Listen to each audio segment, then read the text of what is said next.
I want to have a reflection on the spirit of prayer. Vreau să țin o meditație pe tema spiritul rugăciunii. So I'm going to read to you from Romans 5:1. Marino va citi un pasaj biblic. Epistola către Romani a Sfântului Apostol Pavel. Capitolul 5, versetele 1 și 2. Now we are at peace with God. By faith we have received true righteousness, and we are at peace with God through Jesus Christ our Lord. Through him we obtain this favor in which we remain, and we even boast to expect the glory of God. Așadar, Epistola către Romani, Sfântul Apostol Pavel, capitolul 5, versetele 1-2. Deci, fiind îndreptați prin credință, avem pace cu Dumnezeu prin Domnul nostru Iisus Hristos, prin care am avut și apropiere prin credință la harul acesta în care stăm și ne lăudăm într-o nădejde a mântuirii lui Dumnezeu.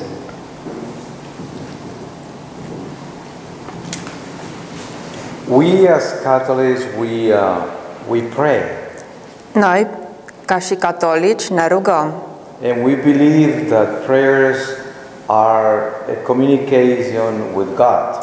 Și credem că rugăciunile sunt o comunicare cu Dumnezeu. A conversation with the Lord. O conversație cu Dumnezeu.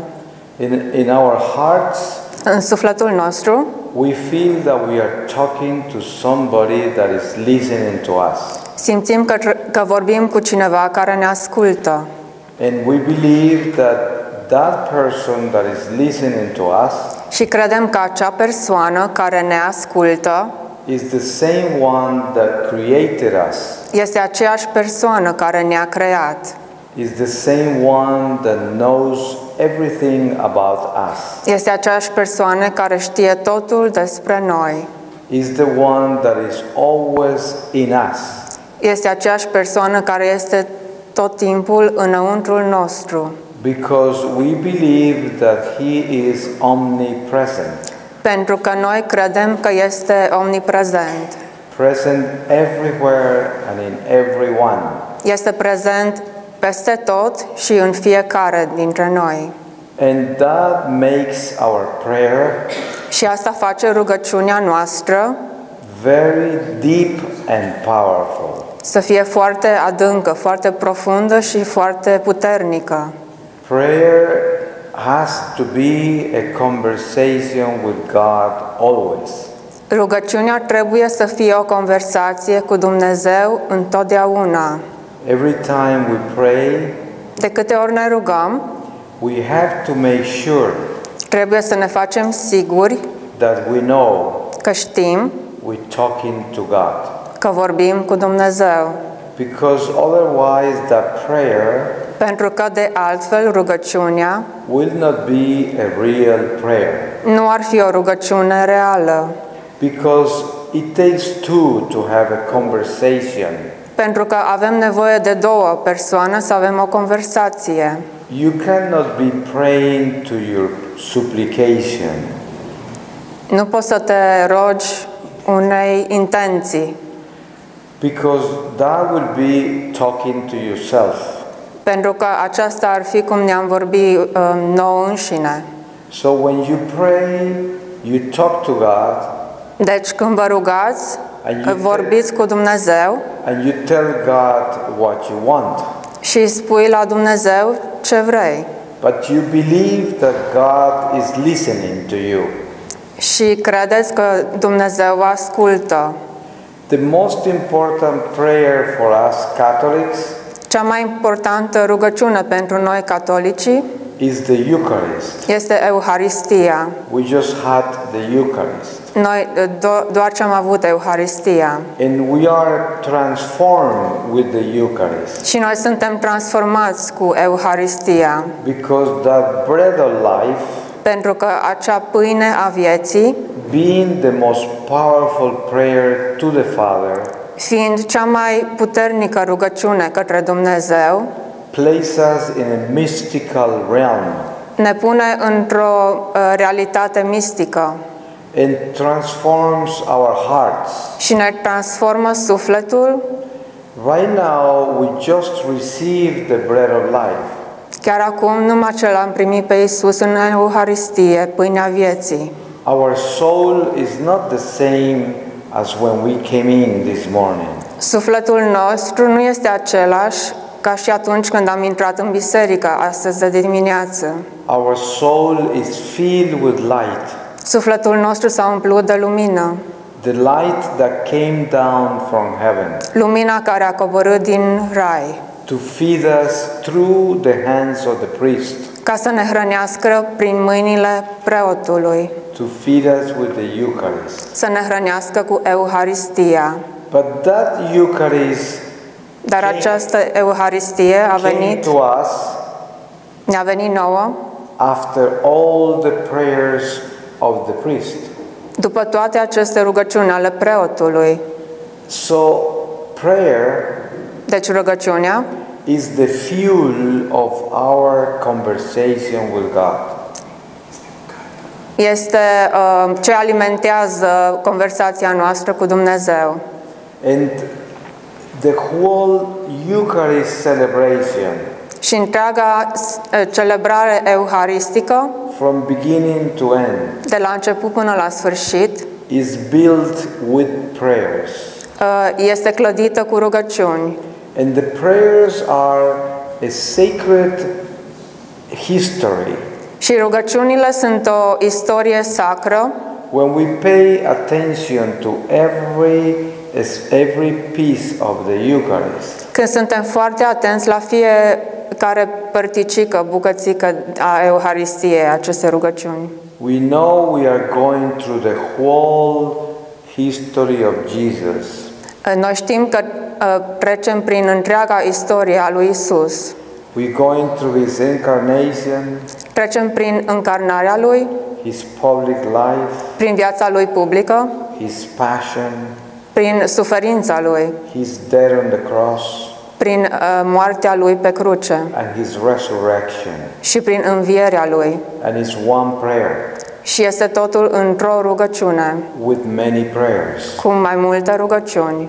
And for that prayer to be a spiritual for us, Și pentru această rugăciune, ca să fie spirituală pentru noi, for us who are attending the Mass, pentru noi cei care ascultăm și suntem prezenți la Sfânta Liturghie, we have to know the mystery of those prayers. trebuie să știm misterul acelor rugăciuni. We have to know that we are actually going through that history. Trebuie să știm că noi, de fapt, trecem prin această istorie. It's not only a memory, Nu este doar o amintire, it's a living history. este o istorie pe care o trăim During the Mass, în timpul liturghiei. we are actually mystically experiencing the passion of the Lord. Experimentăm într-un mod mistic suferința lui Isus And His resurrection. și învierea lui. So that means we experience salvation. Ceea ce înseamnă că noi experimentăm salvarea noastră And we experience resurrection. și trăim înălțarea. And this is the highest prayer. Și aceasta este rugăciunea cea mai înaltă. When we know what is happening on the altar, Când știm ce se întâmplă pe altar, when we know what the priest is doing, când știm ce face preotul, we are really involved in the ceremony. suntem foarte implicați în ceremonie. We are part of the ceremony. Suntem parte din ceremonie. So we are mystically involved. Deci suntem implicați într-un mod mistic. By the time we receive the Eucharist, Când vine timpul Euharistiei, We are prepared to receive the Spirit of God Suntem pregătiți să primim Spiritul lui Dumnezeu, because we lived the whole ceremony pentru că am trăit întreaga ceremonie mystically, într-un mod mistic, in the Spirit.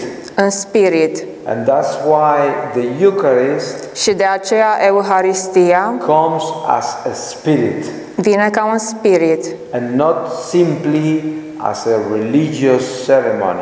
și nu doar ca o ceremonie religioasă, Because it's very easy for our human nature pentru că este foarte ușor pentru condiția noastră umană to create habits. să creeze habituri And Mass can become just another habit. și Sfânta Liturghie poate să devină doar un alt habit, Something we come and do ceva ce venim și participăm, with no depth, fără adâncime, fără profunzime, with no spirit, fără spirit, just very mechanical.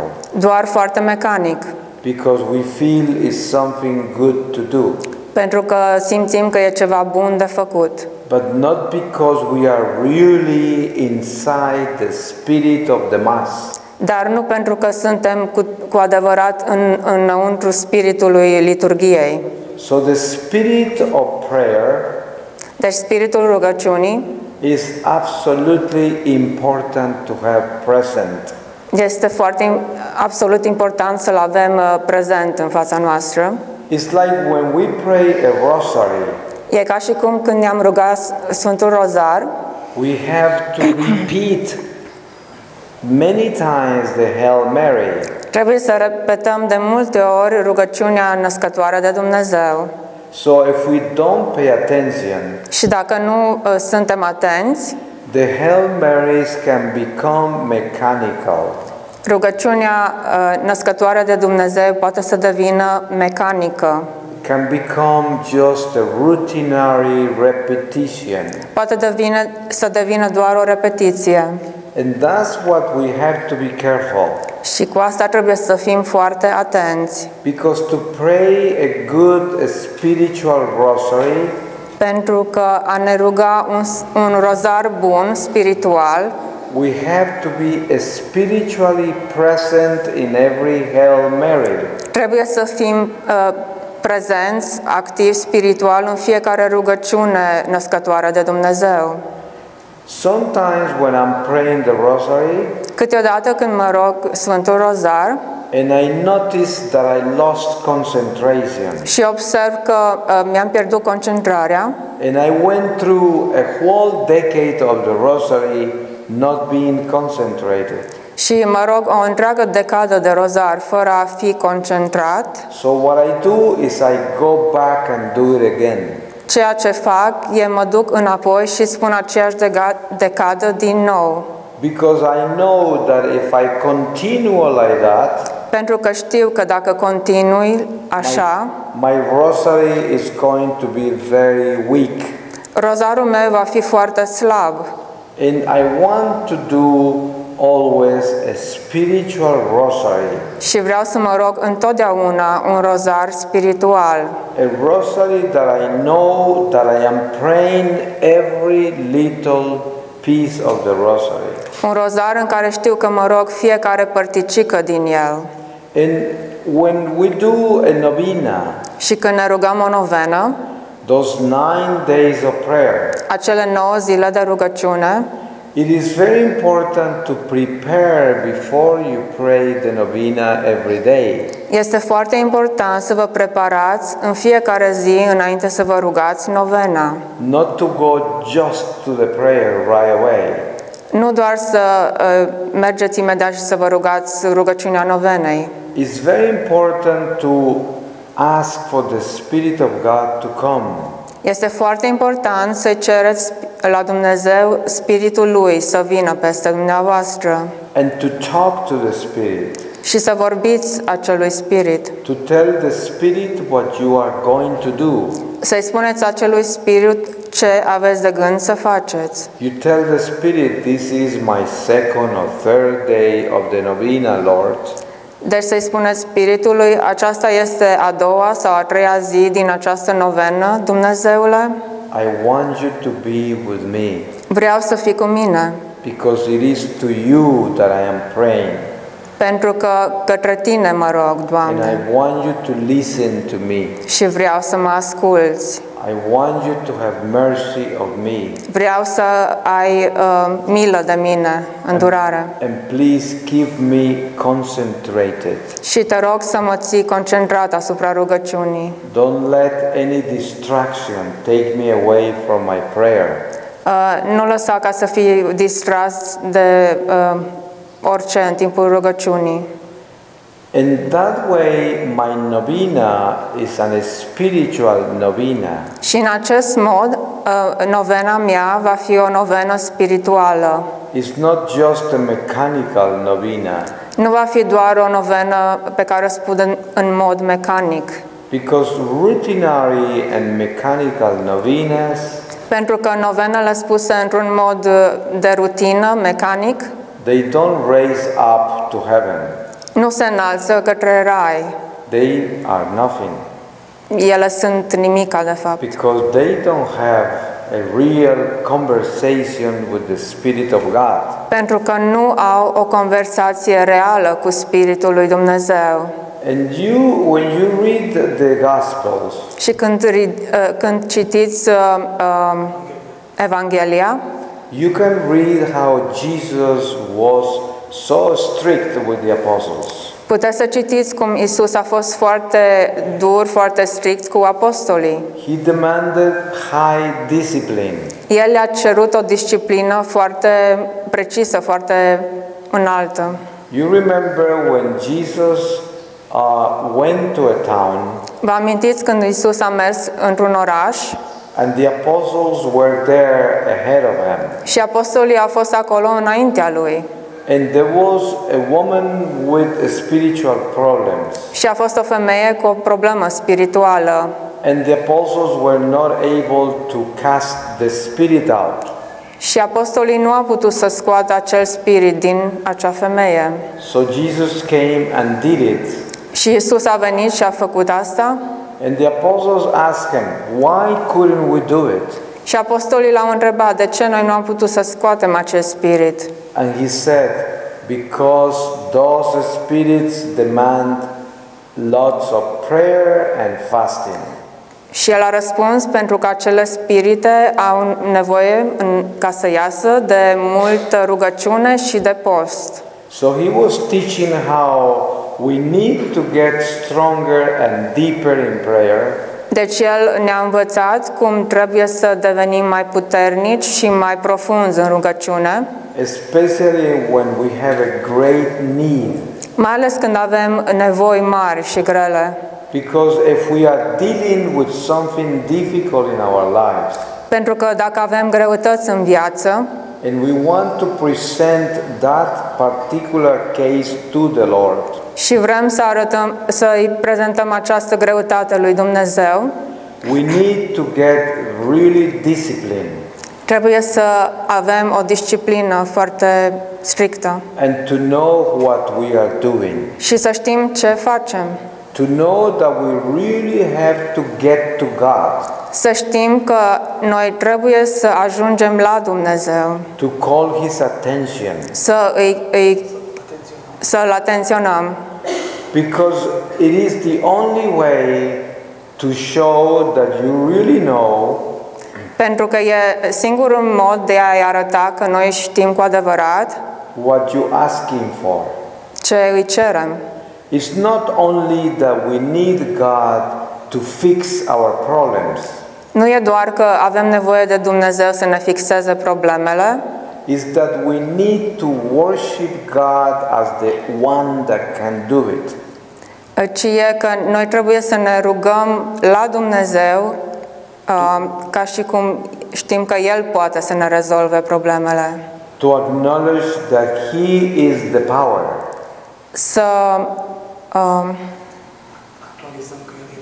Să actualizăm că El este puterea. To let Him know that we know He is the one. Să-i spunem că noi știm că El este acela. Because that is the first commandment. Pentru că aceasta este prima poruncă. We should adore God our Lord above all things. Trebuie să-L adorăm pe Dumnezeu deasupra tuturor lucrurilor. So when we have big problems, big needs, Deci când avem probleme mari și nevoi mari, we have to know how to go to God. trebuie să știm cum să mergem la Dumnezeu. We need to become very humble. Trebuie să fim foarte umili. We need to recognize our misery and our nothingness. Trebuie să recunoaștem că suntem nimica And we have to come to God și trebuie să venim la Dumnezeu as that little one ca cineva micuț, ca un copil mic, that knows that He is the Lord. care știe că Dumnezeu este Domnul And give Him the lordship of your problems. și să-i dăm lui recunoștința ca Domn și să-i arătăm lui problemele noastre. It's like when a son comes to the mother and asks her for help. E ca și când un fiu vine către mama lui și îi cere ajutorul. He has to prepare. El trebuie să se pregătească. And that's the way we prepare with God. Și așa ne pregătim și noi cu Dumnezeu. That prayer has to be very prepared. Acea rugăciune trebuie să fie foarte bine pregătită. If you have that big problem, that big need, Dacă aveți acea problemă mare, acea nevoie mare, for a big problem, pentru o nevoie mare, a big prayer. o rugăciune mare, That means a big preparation. ceea ce înseamnă o pregătire bună și mare, intensă. A lot of Catholics complain why God is not replying to my prayers. Mulți catolici sunt nemulțumiți că Dumnezeu nu le ascultă rugăciunea. And many times the reason why prayers are not answered Și de multe ori motivul pentru care rugăciunile nu sunt ascultate și is because people did not present those prayers with love. este pentru că oamenii nu spun această rugăciune cu iubire, With fear of God. cu frică de Dumnezeu. They only presented them looking for a miracle. Ei se roagă doar ca să obțină un miracol. It's the same thing like people who looks for luck. Este același lucru ca și persoanele care se uită pentru noroc. It's like a gambling. E ca un joc de ruletă. Maybe it happens, maybe not. Poate se întâmplă, poate nu. It's an empty prayer. E o rugăciune goală. Because the prayer of a child of God Pentru că rugăciunea unui copil al lui Dumnezeu is the prayer of a child that is humble, este rugăciunea unui copil care este umil, that bow his head care își închină capul and beg the Lord to please help him, și îl imploră pe Dumnezeu ca să îl ajute, knowing that it is His will, the one that decides, știind că este voința lui Dumnezeu care decide and understanding that God loves him. și înțelegând că Dumnezeu îl iubește.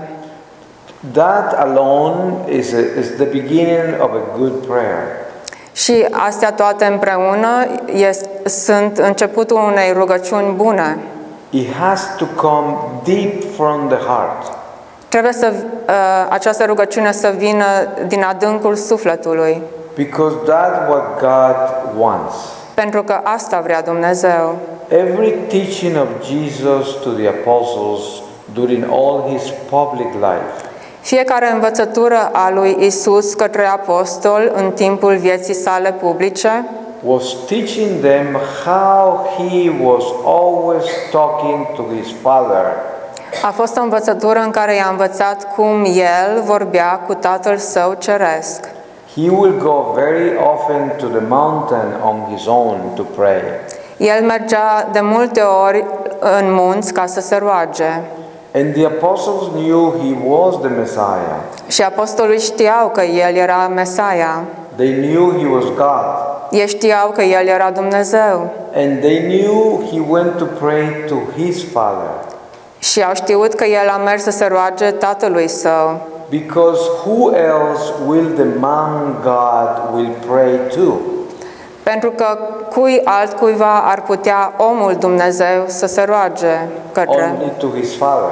Numai către Tatăl Său.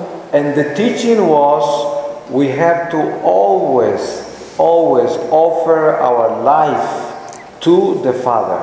Și învățătura este că noi întotdeauna trebuie să ne oferim viața lui Dumnezeu Tatăl.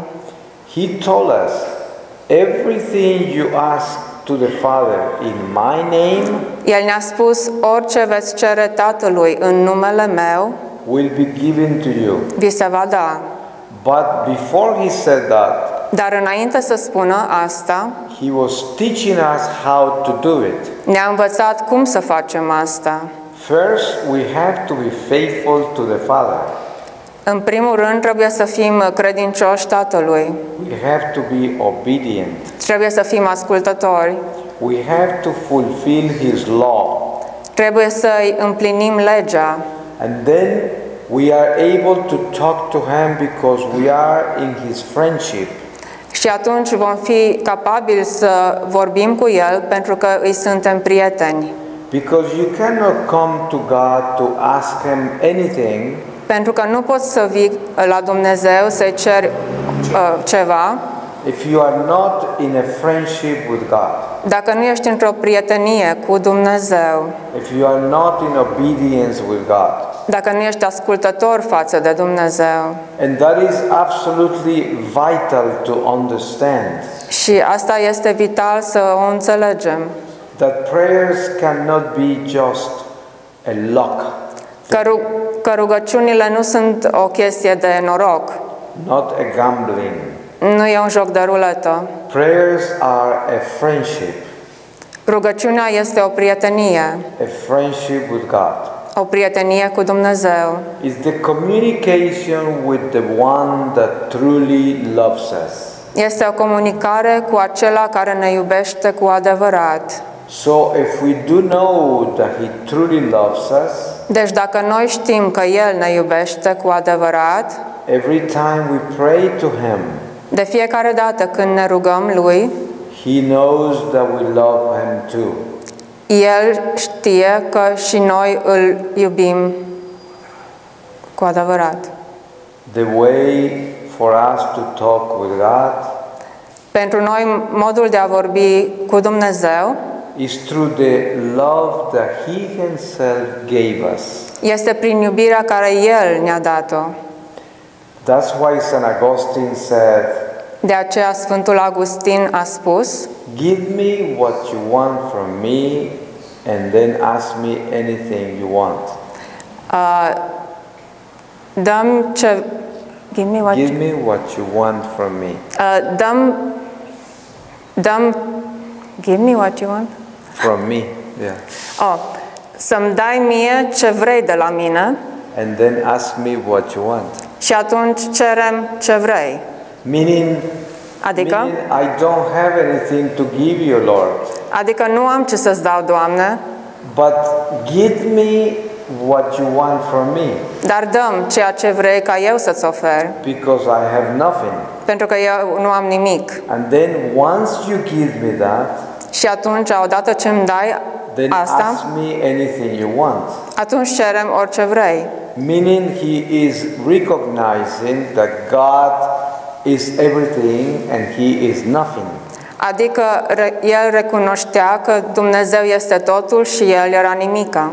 So the beginning of prayer Deci începutul rugăciunii is to know e să știm that we cannot pray că noi nu ne putem ruga unless the Spirit of God is praying in us. Numai dacă Spiritul lui Dumnezeu se roagă în noi. By ourselves we cannot pray. Noi de unii singuri nu ne putem ruga. Prayer is an action of the Holy Spirit. Rugăciunea este o acțiune a Spiritului Sfânt. So for prayer to be real, Deci ca rugăciunea să fie reală, you have to call upon the Holy Spirit. trebuie să-L invocați pe Spiritul Sfânt. Pray to the Holy Spirit to come. Rugați-vă ca Spiritul Sfânt să vină. Even if you're going to pray one Our Father, Chiar dacă vă rugați doar un Tatăl nostru, always call upon the Holy Spirit. întotdeauna invocați Spiritul Sfânt. Because He is the one that prays in you, Pentru că El este acela care se roagă în voi, for you, pentru voi, through you. prin voi, And He is the force. și El este forța. And that is why it is so important to understand De aceea este foarte important să înțelegem that prayer is not only words. că rugăciunea nu este doar cuvinte. Some people ask, Unii oameni mă întreabă, do you know of a very powerful prayer that can help me to solve my problem? știi cumva o rugăciune foarte puternică care mă poate ajuta să-mi rezolv problemele? Because they are thinking of words, Pentru că ei se gândesc la cuvinte, special powerful words. vor cuvinte care au putere. But it's not about that. Dar nu este vorba de asta. Prayer is not a magical thing. Rugăciunea nu este ceva de magie. Prayer is a conversation with God. Rugăciunea este o conversație cu Dumnezeu. And it's very important to have that clear. Și este foarte important să avem asta clar. The church, through sacred traditions, Biserica, prin Sfânta Tradiție, has taught us many devotions. ne-a învățat multe devoțiuni. And each devotion has a reason to be. Și fiecare devoțiune are un motiv să existe. They are traditions Sunt tradiții of the church. ale bisericii. And they were created for a specific need. Și a fost creată pentru o nevoie specifică. And we inherit all of that. Și noi am inheritat, suntem beneficiarii acestei tradiții. They are the results of big battles of Christians in the past. Aceste devoțiuni sunt rezultatul a multor bătălii ale creștinilor din trecut. Most every devotion in the church Aproape fiecare devoțiune din biserică has been revealed by God through the saints or through Our Lady. a fost revelată de Dumnezeu prin sfinți sau prin Fecioara Maria And sometimes through an angel, și câteodată printr-un înger, like Saint Michael the Archangel. cum ar fi Sfântul Mihai, Arhanghelul Mihai. He appeared to a noble in Italy. To whom? To a noble, like a nobility. Okay. El a apărut unei persoane nobile din Italia And asked him to build him a chapel și i-a cerut să-i construiască o capelă in a rock. într-o stâncă, That was Mount Gargano in Italy. în muntele Gargano din Italia. And that was Saint Michael himself. Și acesta a fost Sfântul Arhanghelul Mihail în persoană. That is the only chapel in the world Aceasta este singura capelă din lume that has been consecrated by an angel. care a fost consacrată de un înger. In Fatima, the angel appeared to the shepherds În Fatima, îngerul a apărut păstorașilor and taught them prayers. și a învățat rugăciuni. Today, the whole Catholic Church around the world Astăzi, întreaga biserică catolică din jurul lumii prays the prayers of the angel. se roagă această rugăciune a îngerului. So many prayers have come directly from heaven, Deci multe rugăciuni au venit direct din rai, from angels, from saints, de la îngeri, de la sfinți, through Our Lady, prin Fecioara Maria, through Jesus Himself. prin Isus în persoană. Jesus taught us the Our Father. Isus ne-a învățat rugăciunea Tatăl nostru. And as we can see, prayers are spiritual Deci, precum vedem, rugăciunile sunt spirituale, because they came from the spiritual world of the light. pentru că au venit din lumea spirituală a luminii. So they are powerful. Deci sunt puternice. Because when we pray them, Pentru că atunci când ne rugăm aceste rugăciuni, since they came from heaven, din moment ce ele au venit din rai, when we pronounce them, când le pronunțăm, they go right to heaven.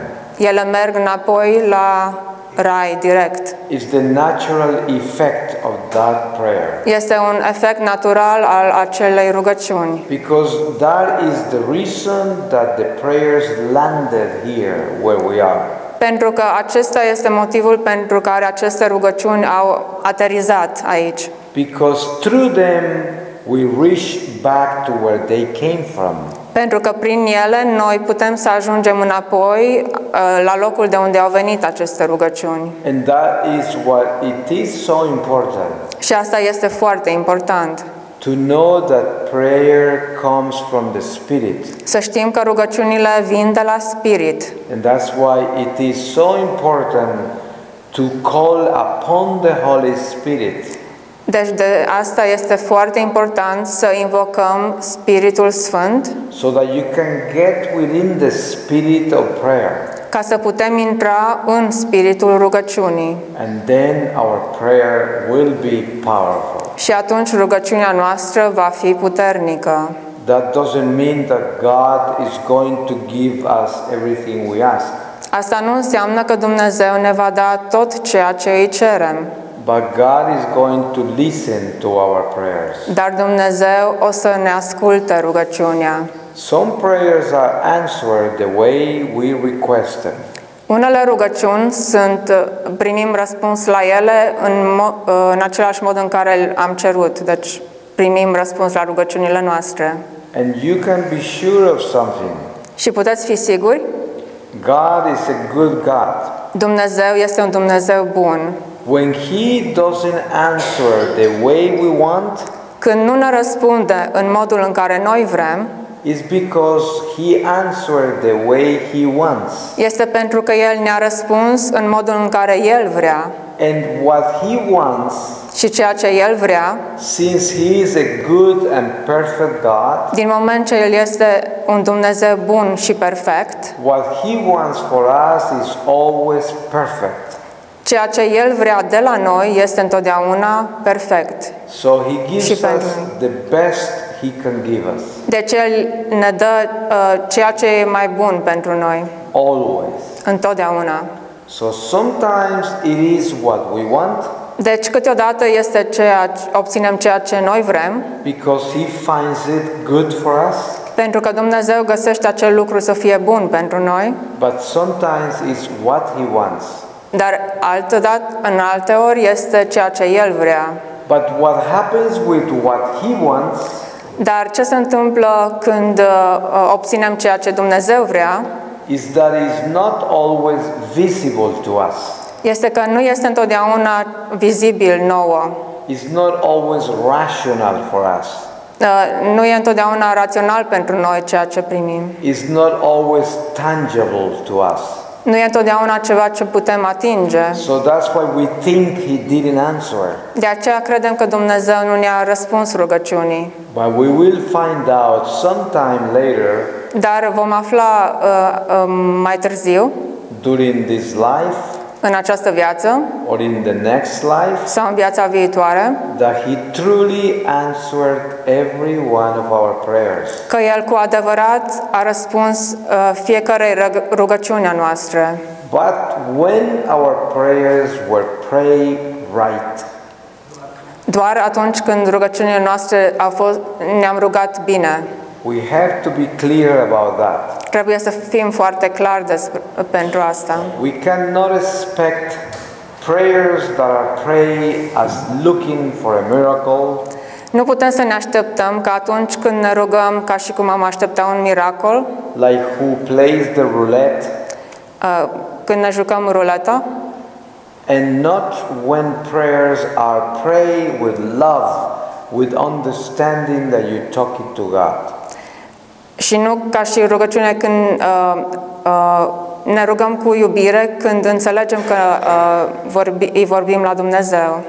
There's a big difference between the two prayers. Este o mare diferență între cele două rugăciuni. A lot of people pray just waiting for a miracle. Multe persoane se roagă doar așteptând un miracol.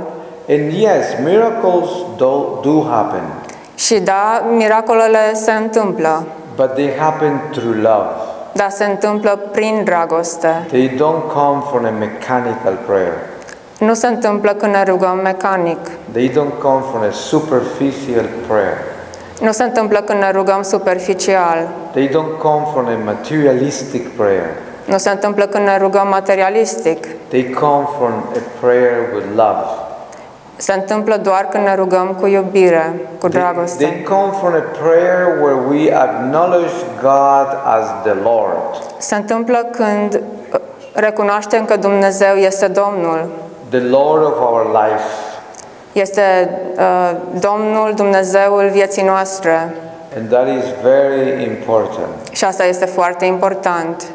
So I thank the Lord for giving us the opportunity to reflect this morning in the mysteries of prayer. Deci îi mulțumesc la Dumnezeu că ne-a dat oportunitatea să ne medităm în această dimineață asupra misterului rugăciunii.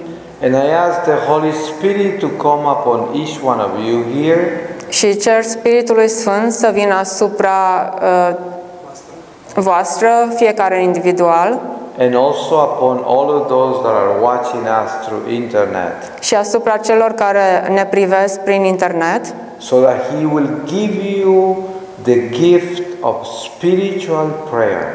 pentru ca El să vă dea darul rugăciunii spirituale.